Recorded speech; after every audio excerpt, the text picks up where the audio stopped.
जाति गणना की रिपोर्ट में बताया गया है कि 95 लाख परिवारों की आमदनी 6,000 रुपये है। तो यह दुरावस्था है और इस दुरावस्था में बिहार फंसा हुआ है। दिल तोड़ने वाली बात हो जाती है। फिर पलड़ा तो एनडीए का ही भारी रहेगा। नमस्कार, आप देख रहे हैं जनसत्ता और हम हैं बिहार में। यहाँ लोकसभा चुनाव के माहौल को समझने के लिए और हमारे साथ हैं बिहार स्टेट हेड प्रभात खबर अजय कुमार जी। तो अजय जी से हम समझेंगे कि बिहार में लोकसभा चुनाव का क्या माहौल है। तो अजय जी, सबसे पहले तो ये बताएं कि यहाँ पर चुनावी माहौल किस तरह से चल रहा है।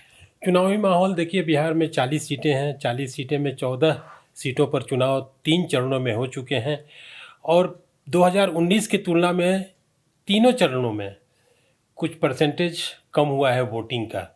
तो इससे एक आप अनुमान लगा सकते हैं कि जो वोटरों के बीच उत्साह होना चाहिए, उस उत्साह में कमी है और इस कमी के कई कारण गिनाए जा रहे हैं। जैसे कि चुनाव का जो एजेंडा है शायद वोटरों तक पॉलिटिकल पार्टियों की ओर से नहीं जा पाया कि आखिर वो किस एजेंडा पर चुनाव लड़ना चाहते हैं। मसलन मान लीजिए कि उनके जीवन स्तर में यह चुनाव कैसे बदलाव लाने जा रहा है, अगले 5 साल का रोड मैप वो किस पार्टी के पास है जो उनके जीवन में, उनके बच्चों के भविष्य को लेकर, उनके बाकी रोजगार को लेकर बदलाव ला सकता है। तो मुझे लगता है कि ये चुनाव कोई ऐसा एजेंडा सेट नहीं कर पा रहा है जो वोटरों को प्रभावित कर सके और जो वोटिंग का परसेंटेज है उसमें ह्रास या कमी आप देखिए इसका इंडिकेट करता है। तो जैसे पिछले बार एनडीए यहाँ पर 39 सीटों पर जीती थी, 40 में से 39, सिर्फ एक सीट किशनगंज की वह नहीं जीत पाई थी। और इस बार आपको क्या लगता है, अगर एजेंडा नहीं है तो और क्या अंतर दूसरे संदर्भ में आप 2019 के चुनाव में देख रहे हैं और उसका परिणाम आप किस तरह से आकलन लगा रहे हैं? देखिए, एनडीए का तो अपना एक, चूँकि 10 साल से सत्ता में है और प्रधानमंत्री का अपना क्रेज है, उनका फेस वैल्यू है और उन्हीं के नाम पर अभी बिहार में जहाँ भी पहली चुनावी रैली जमुई से उनकी शुरू हुई थी, पटना में 12 तारीख को उनका रोड शो भी होने वाला है। तो उनके जितने प्रत्याशी हैं, चाहे जदयू के हों और या बीजेपी के हों या लोजपा के हों, प्रधानमंत्री उनके यहाँ फेस है। और मुझे लगता है कि इस चुनाव में जैसा कि एक अनुमान भी लगाया जा रहा है कि एजेंडा या कोई मुद्दा ऐसा नहीं होने के चलते जो 39 सीटों का आपने जिक्र किया उसमें हो सकता है कि कुछ रद्द-बदल हो, कुछ बदलाव हो। यह बदलाव संख्या के हिसाब से कितनी होगी यह तो 4 जून को पता चल पाएगा। फिर भी लोगों का ऐसा अनुमान है कि जिस हिसाब से महागठबंधन ने अपने प्रत्याशियों को कुछ कुछ लोकसभा सीटों पर उतारा है और सामाजिक जो एक समीकरण उनका बनता है, तो उसके हिसाब से यह अनुमान लगाया जा रहा है कि हो सकता है कि वहाँ परिणाम उनके पक्ष में जाए। लेकिन ऐसा भी नहीं है कि सभी 40 सीटों पर जो एक तरह का रिजल्ट आए, मुझे ऐसा लगता नहीं है। महागठबंधन ने किस तरह का सामाजिक समीकरण बदलते हुए राजनीति की है इस बार, उसको आप थोड़ा विस्तार से बताइए। नहीं, आप देखें कि महागठबंधन ने अलग अलग लोकसभा सीटों पर जो उम्मीदवार दिए हैं उसको आप देखेंगे तो आप पाएंगे कि जो सामाजिक समीकरण या जो वोट एनडीए की तरफ था उसके उम्मीदवारों को उसने खड़ा किया, जिसके चलते नीचे के स्तर पर, माने वोटर के स्तर पर और सामाजिक समीकरण जिसकी बात की जाती है, जो एक आपको आधार मुहैया कराता है वोट के रूप में, उसको आप देखें तो कई सीटों पर वो बदलाव पिछले चुनाव की तुलना में देखने को मिल रहा है, जिसके आधार पर कहा जा रहा है कि वहाँ वह शायद एनडीए को परास्त कर सके। जो इस बार आप कह रहे हैं कि एजेंडा कुछ ऐसा नहीं है जिसके आधार पर कि वोटर को लुभाया जा सके, तो एजेंडा है क्या? मतलब किन मुद्दों पर पार्टियां जो हैं वोट मांग रही हैं? देखिए, एक तो एनडीए का मुद्दा साफ साफ है कि हमको आगे 5 मिलियन ये इकोनॉमी बननी है, ट्रिलियन इकोनॉमी देश को बनाना है। आगे रोजगार का सवाल है या फिर विकास का जो उनका एजेंडा है उसको हमको बढ़ाना है। दूसरी ओर महागठबंधन के जो लीडर्स हैं वो संविधान को बदलने के खतरे की ओर लोगों को आगाह कर रहे हैं। रिजर्वेशन बड़ा सेंसिटिव मुद्दा रहा है, संवेदनशील मुद्दा है। इस पर काफ़ी घमासान मचा हुआ है पिछले कुछ दिनों से, जिसमें ये कहा जा रहा है, लालू यादव का भी बयान आया कि ये संविधान बदल के और रिजर्वेशन को ये लोग ख़त्म करना चाहते हैं। इस पर सफाई भी आ चुकी है, खुद प्रधानमंत्री की सफाई आ चुकी है। प्रधानमंत्री अमित शाह और जेपी नड्डा की सभाओं में भ्रष्टाचार का मुद्दा उठाया जा रहा है, ख़ास तौर से राजद प्रमुख लालू प्रसाद और उनके साथ जो चारा घोटाले का मामला है, इसको काफ़ी प्रमुखता से उठाया जा रहा है और ये बताया जा रहा है कि अविकास की कहानी फिर दोहराई जाएगी। वो नीतीश कुमार भी परिवारवाद पर जमकर हमला कर रहे हैं चुनावी सभाओं में और लोगों को यह बता रहे हैं कि कैसे हमने आपके लिए काम किया है। विकास का जहाँ तक प्रश्न है तो बिहार 1990 के दशक में जहाँ खड़ा था, जिन स्थितियों से उसका सामना हो रहा था, उससे कैसे निकाल कर उन्होंने बाहर लाया, इसका क्रेडिट और श्रेय वो लेते हुए दावेदारी भी पेश करते हैं कि भाई आपके सामने कौन से लोग हैं, कौन सा गठबंधन है जो बिहार में सड़कों की स्थिति अच्छी कर सके, जो इनरोलमेंट बच्चों के स्कूल में बढ़ा सके, आपके हेल्थ के मामले में जो जनता दल की या एनडीए की सरकार ने किया है वो उस लेवल पर आपको ला सके। अगर आपको लगता है तब आप देखें। तो ये जो विकास के दावे हैं, आप इतने समय से बिहार को देख रहे हैं, इन दावों में सच्चाई कितनी आपके हिसाब से? पिछले 15-20 सालों में लालू राज और नीतीश राज को अगर आप विकास के लिहाज से कंपैरिजन करें तो आपका क्या आकलन बनता है? नहीं, आप देखेंगे कि जो जाति गणना की रिपोर्ट आई काफ़ी ज़ोर शोर से और काफ़ी उसकी चर्चा भी हो रही थी, उस रिपोर्ट को आप देखेंगे तो बिहार की खस्ताहाली आपको कई मोर्चे पर दिख जाएगी। और इसीलिए ये लोग डिमांड भी करते रहे कि हमको स्पेशल स्टेटस का दर्जा दीजिए, ताकि उसके ज़रिए, उसके आधार पर बिहार को विकास के मोर्चे पर और छलांग लगाई जा सके। जाति गणना की रिपोर्ट में बताया गया है कि 95 लाख परिवारों की आमदनी 6,000 रुपये है। तो आप समझ सकते हैं कि महंगाई के इस ज़माने में वो 6,000 रुपये उसके लिए कितनी मशक्क़त भरी उसकी ज़िंदगी होगी। आप उसमें अच्छा भोजन करने की कल्पना नहीं कर सकते हैं, आप बच्चों की पढ़ाई की कल्पना नहीं कर सकते हैं। तो यह दुरावस्था है और इस दुरावस्था में बिहार फंसा हुआ है और इसको निकालने की जिम्मेदारी सभी पार्टियों की है। आप 90 और 2000 और अभी की तुलना मुझे लगता है कि थोड़े विस्तार की ज़रूरत होगी। जब बिहार को कितना पैसा मिलता था, केंद्रीय करों में हिस्सेदारी कितनी थी, उसके बाद कितना मिलने लगा, तो ये एक विस्तार का पहलू है। लेकिन आप देखें तो अविकास की कहानी और विकास के साथ जो बिहार के विकास का जो मसला है ये लंबे समय से चला आ रहा है और इसको लेकर ख़ास तौर से स्पेशल आपको कदम उठाए जाने की ज़रूरत होगी।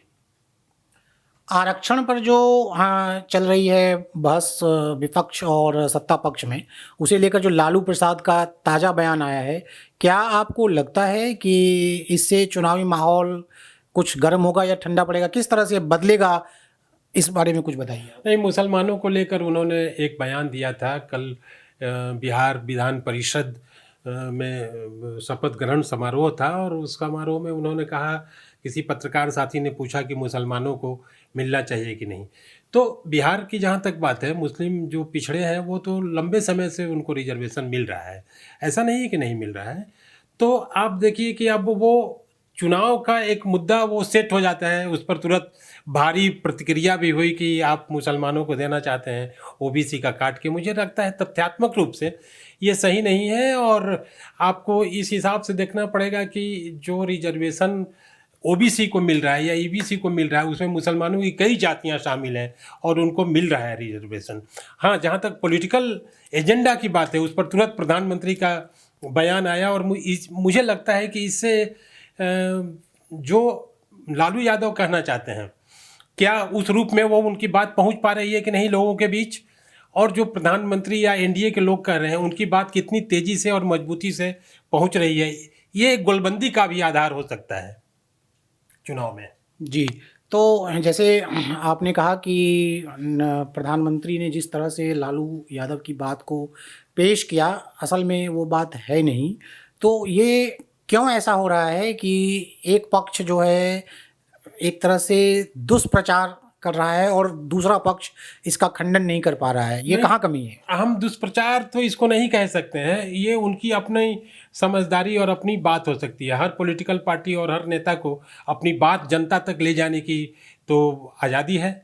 और लालू प्रसाद ने किन संदर्भों में कहा और प्रधानमंत्री या कोई भी एनडीए का नेता किन संदर्भों में उसे ग्रहण करता है और अपनी बात रखता है, तो मुझे दुष्प्रचार की बात नहीं लगती है, बल्कि आप कितने तार्किक तरीके से अपनी बातों को रखते हैं जनता के बीच और वो कितना उसको ग्रहण करती है, ये सारा खेल मुझे लगता है कि इसी पर है। तो यहाँ जो चुनाव है उसका मुख्य रूप से उस पार्टी को श्रेय मिलने वाला है, रिजल्ट मिलने वाला है जो अपनी बात जनता तक ज़्यादा दमदार तरीके से पहुँचाए, भले ही वो बात गलत हो। क्या ये सही है? नहीं, देखिए, ऐसे भी कहा जाता है कि बिहार के लोग काफ़ी जागरूक होते हैं और भले उनके पास गरीबी का एक ये हो, दाग हो, गरीब हों, उनकी बहुत अच्छी पढ़ाई लिखाई नहीं हो, एकेडमिक में वो बहुत अच्छे ना हों, लेकिन राजनीतिक रूप से अपने जीवन में वो जो सीखते हैं और समझते हैं, पॉलिटिक्स में देश में क्या चल रहा है, स्टेट में क्या चल रहा है, मुझे लगता है कि इसके प्रति उनकी जागरूकता बाकी राज्यों की तुलना में तो काफ़ी अच्छी मानी जाती है। तो इस लिहाज से आप कह सकते हैं कि जो एजेंडा है, मान लीजिए कि एनडीए का जो एजेंडा है जिस पर हम लोगों ने अभी बात की कि उसमें बिहार की तरक्की हो, डबल इंजन की सरकार हो और अनाज का मामला हो या बाकी रोजगार और इसकी बात हो, कार्यकुशलता की बात हो, तो अब वो किस हिसाब से वो उसको ग्रहण करते हैं और वोट में वो कन्वर्ट होता है, ये तो देखने वाली बात होगी। आप का ये आकलन करना चाहेंगे कि जो 40 सीटें हैं उसमें एनडीए और विपक्ष का जो गठबंधन है, कितनी सीटें आ सकती हैं किनको? सीटों पर आकलन करना तो बड़ा मुश्किल सवाल हो जाता है, लेकिन जो हम लोगों के सहयोगी और साथी और जहाँ जहाँ से रिपोर्ट सूचनाएं आ रही हैं, मुझे लगता है कि पलड़ा तो एनडीए का ही भारी रहेगा। अब सीट के हिसाब से 40 में से, जैसे पिछली दफ़ा उनको 39 सीटें आई थी, तो इस दफ़ा वो 40 का दावा कर रहे हैं एनडीए के लोग, और लेकिन दूसरी ओर महागठबंधन का दावा है कि 40 में उनका तो हम डबल डिजिट में भी नहीं पहुंच रहे हैं। तो खैर, ये पॉलिटिकल पार्टियों की दावेदारी अपनी जगह है, लेकिन मुझे लगता है कि एनडीए का पलड़ा इसमें भारी रहेगा। सीटें जरूर उसमें कितनी कम होती हैं, ये हम लोगों को इंतज़ार करना चाहिए। कितनी सीटों पर आपको टक्कर लग रहा है? टक्कर वाली सीटें कितनी हैं? नहीं, टक्कर वाली तो मुझे मैंने 40 में से ऐसी कम से कम 20-25 सीटें मानी जा रही हैं जहां टक्कर है, एकदम आमने सामने का मुकाबला है, और उसमें जीत हार का जो फासला था, जो 19 के चुनाव में काफ़ी ज़्यादा था, बीजेपी के जो भी कैंडिडेट जीते वो ज़्यादातर जगहों पर, ज़्यादातर सीटों पर उनका फासला, मार्जिन काफ़ी ज़्यादा था। तो इस बार वो मार्जिन कम होने जा रहा है, ऐसा लगता है। और कुछ सीटों पर मुझे काफ़ी आमने सामने का मुकाबला होगा। जीत हार का फ़र्क मुझे लगता है कि कुछ हज़ार वोटों में ही हो सकता है। और ये जो नीतीश ने बार बार कभी राजद के साथ और अब फिर बीजेपी के साथ, इसका जनमानस में इसको लेकर क्या छवि, इसका कुछ आकलन आप लोगों ने किया हो? नहीं, नीतीश कुमार ने जो भी अपना पाला बदल या दूसरे गठबंधन के साथ आना जाना उनका रहा, तो उसमें उन्होंने बिल्कुल एजेंडा अपना साफ किया कि भाई हम अगर बीजेपी के साथ जा रहे हैं तो क्यों जा रहे हैं, बीजेपी का साथ छोड़ रहे हैं तो क्यों छोड़ रहे हैं। और उस समय की स्थितियों को भी आप देखेंगे, जैसे आप जेपी नड्डा जैसे आए पटना में और उन्होंने कहा कि अब छोटी पार्टियों का कोई भविष्य नहीं है। तो आप बिहार और पटना में आके और जदयू के साथ सरकार चला रहे हैं, आप अगर इस तरह का स्टेटमेंट देते हैं तो मुझे लगता है कि ये खटास का और दिल तोड़ने वाली बात हो जाती है फिर, कि भाई आप हमारे साथी हैं और हम ही को कह रहे हैं कि इनका कोई भविष्य नहीं है और ये छोटी पार्टियां ख़त्म हो जाएंगी। तो वो एक टूट का बड़ा कारण माना जा सकता है जब यहाँ उनका ज्ञान भवन में कार्यक्रम हुआ था। और उसे तो ये है कि नीतीश कुमार जब भी, चाहे वो लालू जी के साथ उन्होंने हाथ मिलाया हो या फिर लालू जी को छोड़कर फिर वो गए हों, तो तो उन्होंने अपना एजेंडा बिल्कुल साफ रखा। जैसे तेजस्वी के बारे में था कि रेलवे में नौकरी के बदले जो वो केस चल रहा था, तो उसमें आप अपनी सफाई दीजिए और जनता के बीच अपनी बातों को बताइए कि भाई क्या है। तो उस आधार पर उन्होंने छोड़ा था। फिर बाद के घटनाक्रम में वो लालू जी के साथ आए, फिर उन्होंने अभी हाल में एनडीए के साथ उन्होंने हाथ मिलाया। तो मुझे लगता है कि एक जनमानस के भीतर इसमें दो लाइन की थ्योरी है कि भाई नीतीश कुमार अगर जाते हैं तो अपनी बातों को रखते हुए जाते हैं। चाहे बिहार में जो उनका एजेंडा है 2005 से उन्होंने शुरू किया था, उस एजेंडा को बने विकास के एजेंडे को और कैसे बढ़ाया जाए, इसको पहली कतार में रखते हुए वो उस पर अपनी राजनीति या रणनीति वो अख्तियार करते हैं। तो मतलब जनता कन्विंस है उनकी बातों से? नहीं, ये तो एक विस्तृत मतलब रिसर्च और शोध का विषय हो जाता है कि जनता, वो तो देखना पड़ेगा। अगर मान लीजिए कि हम लोग लोकतांत्रिक व्यवस्था में वो संकेतक क्या हो सकता है, तो अब जैसे पिछले चुनाव में उनकी सीटें घट गई, इतना अच्छा काम अगर आप कर रहे हैं लेकिन सीटें आपकी कम हो गई विधानसभा चुनाव में, तो उस समय की परिस्थितियां ये थी कि जैसा कि कहा भी गया, ऑफिशियली भी कहा गया कि भाई हमारे ही वोट को कैसे कमज़ोर किया गया, हमारे आधार को कैसे कमज़ोर किया गया। बीजेपी और लोजपा, चिराग पासवान की उस समय कंट्रोवर्सी काफ़ी तेज़ थी, जिसके चलते उनकी सीटें घट गई। लेकिन क्या यही एक कारण हो सकता है? ये मुझे लगता है कि इस पर ज़रूर गौर करने की ज़रूरत है। आपका अपना क्या आकलन है कि इसका मतलब पाला बदलने का नीतीश की पार्टी पर क्या असर हो सकता है?